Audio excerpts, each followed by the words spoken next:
Hello fellow YouTubers, this is a 1993 Johnson 90 horsepower outboard.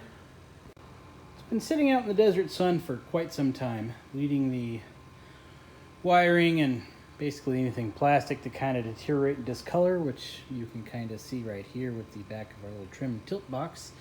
Kind of gray now, but it doesn't really matter. Now previously I've made a video about how to remove lower unit off of a V4 Johnson Evinrude outboard. However, nothing on one of the newer ones. That only covers the older ones. I haven't done one on a newer one, and that's what this video is going to be. Now, in prior years, they used to have a little shift rod pin down inside of there. They'd have to get to, remove, and then you could drop the lower unit. In 1986, that all changed. I think that's because of the addition of the VRO pump and a whole lot more tubes and wires and stuff. I think they made it a little easier for you, so you don't have to get down inside of there to get to it. However, that really only applies to the 4-cylinder outboard. 6 cylinders, you still have a pin to fight with, at least for a little while longer. So, step one of removing the lower unit. Well, we want to get as much room as we can. There we go, that'll work.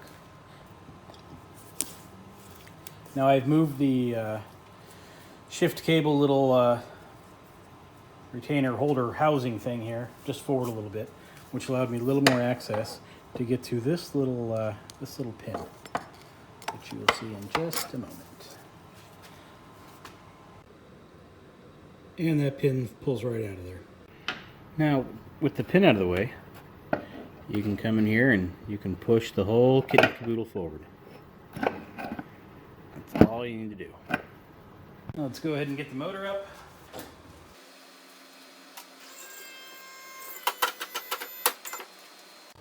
Now, using a 7/16 3/8 drive socket, I'm going to go ahead and remove the bolt out of the trim tab.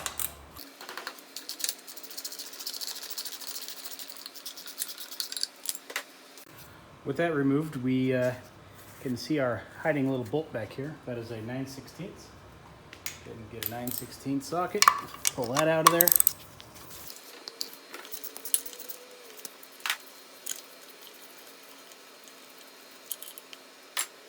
And while we're here, we also have this bolt. Now, well, you notice too, top one is for the anode. Anode is right here. The theory is this will corrode for the housing well. I guess the theory is that it attracts corrosion. But I don't think it's a theory. I think it's just a fact of how it works. Anyway, so we're pulling out the bottom one. That is a 5/8. Now, for whatever reason, this one I noticed is already a little loose. Yours shouldn't be. Now on each side of the housing here, we have two 9/16 bolts, more screws. Go ahead and pop those out.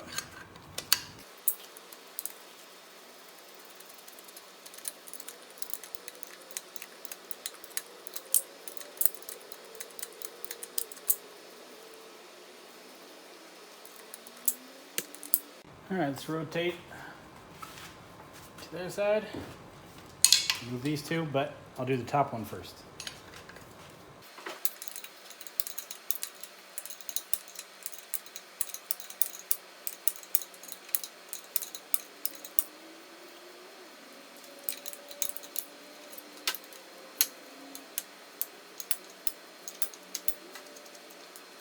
All right, the lower bolt is kind of in, but kind of out at the same time.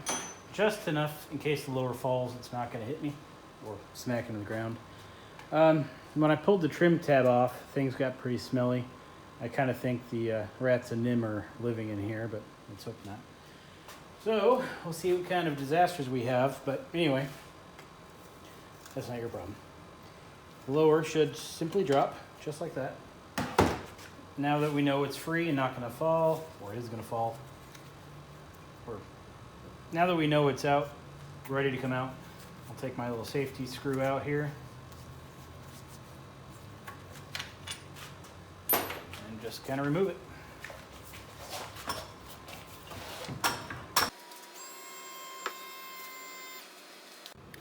So what's happening is our shift rod is kind of still in the pin, just enough to where it's not wanting to fall. So I'm getting in there with a screwdriver. All we got to do is move it around a bit get out of its little hole.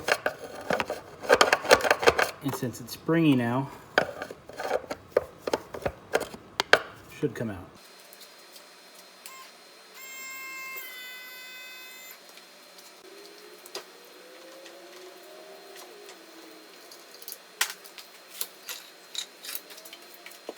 And thankfully, no critters.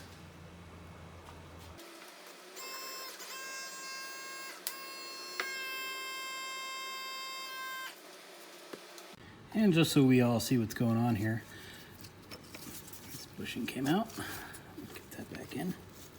All right, so here is where the pin would go in this little tiny hole right here.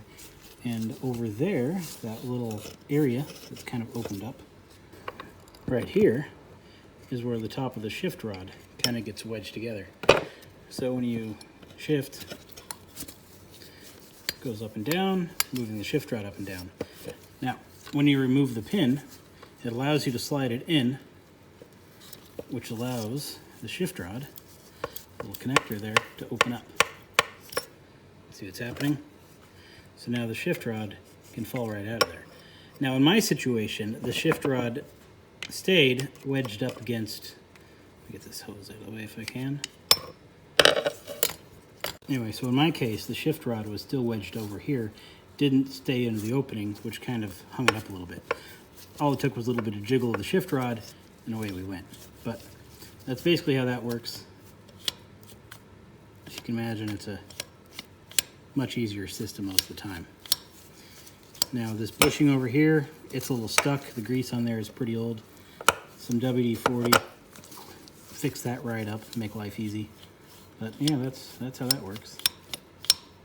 And there's the top of the shift rod, and that's what that little thing kind of grabs onto and, you know, moves the shift rod up and down.